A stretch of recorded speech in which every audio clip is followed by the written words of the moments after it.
मैं ईश्वर से प्रार्थना कर रहा हूँ कि 105-10 साल जिए और पोते के लिए भी भविष्य में वो टिकट की लड़ाई लड़ते रहे कि मोदी जी का वो जो चश्मा है जिनसे पता लग जाता है कि किसके घर में कितने नोट हैं।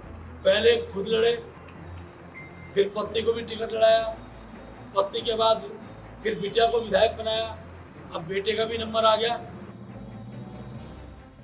मित्रों, मैं अभी खानपुर विधानसभा में हूँ। इससे पहले मंगलौर विधानसभा में था। मैं उत्तराखंड की जो 23 विधानसभाएं जो हम पिछली बार विधानसभा जीत नहीं पाए हैं, उन विधानसभा में जाकर और पार्टी के बूथ प्रबंधन के मॉनिटरिंग कर रहा हूँ, कुछ दिशा निर्देश दे रहा हूँ। इस बार पार्टी ने तय किया है कि उत्तराखंड की 70 की 70 विधानसभाएँ हम लोग जीतेंगे। हमने तय किया है कि टोटल पोलिंग का 80% मतदान ये भारतीय जनता पार्टी पक्ष में हो। इस दृष्टि की रणनीति भी हमने तैयार की है। इन्हीं विषयों को लेकर मेरा सभी विधानसभा जाना हो रहा है, 23 विधानसभा के अंदर। बाकी हमारे प्रत्याशी का भ्रमण सभा स्थान पर हो जाए।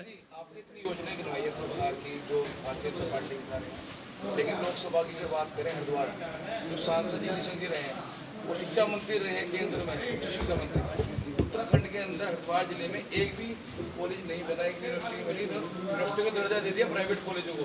उसको लेकर आप क्या कहेंगे? देखिए, यूनिवर्सिटी का दर्जा किसी को दिया तो हरिद्वार के लोगों को, विद्यार्थी यहीं के पढ़ेंगे तो कोई टॉटिकेट लॉजिकली मेरा प्रश्न होने दो ना यार। देखिए, हर चीज़ के लिए अगर डिमांड सरकारी कॉलेज की भी आती है, सरकार उसको भी संज्ञान लेती है।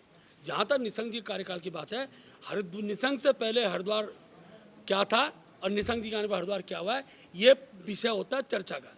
विकास के जिन क्षेत्रों में छूट गया है उसके लिए हम प्रयासरत हैं, हम आगे करेंगे। लेकिन जितना विकास इन 5 वर्षों के अंदर डबल इंजन सरकार के द्वारा हुआ है वो ऐतिहासिक है।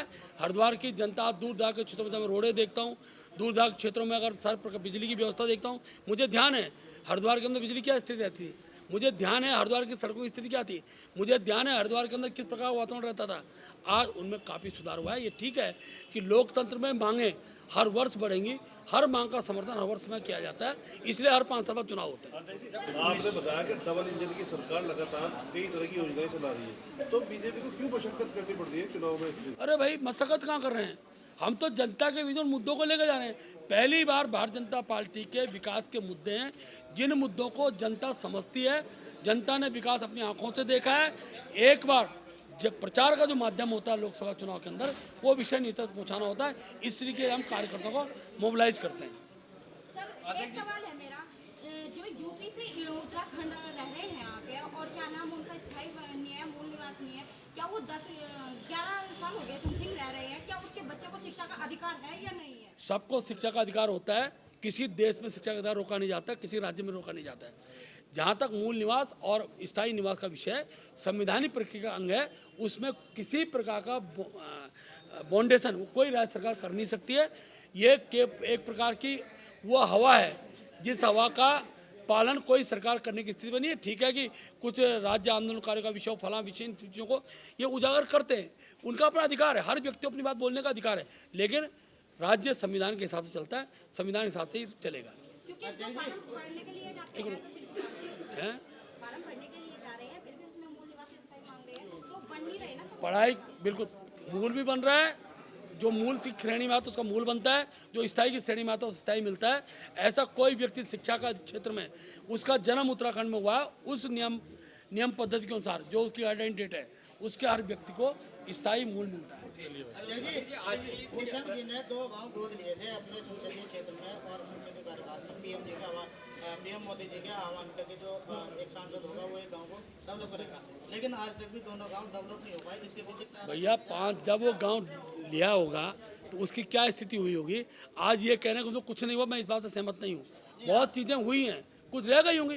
कुछ सुनिए, गांव वही, अरे भैया सुनो, गांव वही लिया है जहाँ कुछ नहीं हुआ था। इसलिए जो 4 चीज़ें हुई हैं वो भी दिखाई नहीं दे रही होंगी, लेकिन हुई सब जगह है। मैं स्थानीय व्यक्ति हूँ। गोवर्धनपुर के बारे में आपसे बता दूं, मैं कृषि उत्पादन मंडी में चेयरमैन रहा हूँ वहाँ लक्सर में, और माननीय सांसद जी ने जो गोद लिया था गोवर्धनपुर में, उसमें आप जाके देखेंगे महिलाओं के लिए विद्यालय और जो कृषि उत्पादन मंडी का मेन कैंपस है उन्होंने गोवर्धनपुर उसी गांव में बनाया। आप लोग जाके देख ले, 15 करोड़ की योजना। ऐसा नहीं हुआ। सर, उद्देश्य बता दीजिए क्या था? प्रेस का उद्देश्य यही था योजनाएं गिनाना? हाँ, मुख्य रूप से क्योंकि आज पूरे प्रदेश के अंदर भारतीय जनता पार्टी के वरिष्ठ नेता सरकार के उपलब्धियों, डबल इंजन सरकार की उपलब्धियों की योजनाओं का उल्लेख करना था। उस उल्लेख हम सबके सामने रख सकते हैं।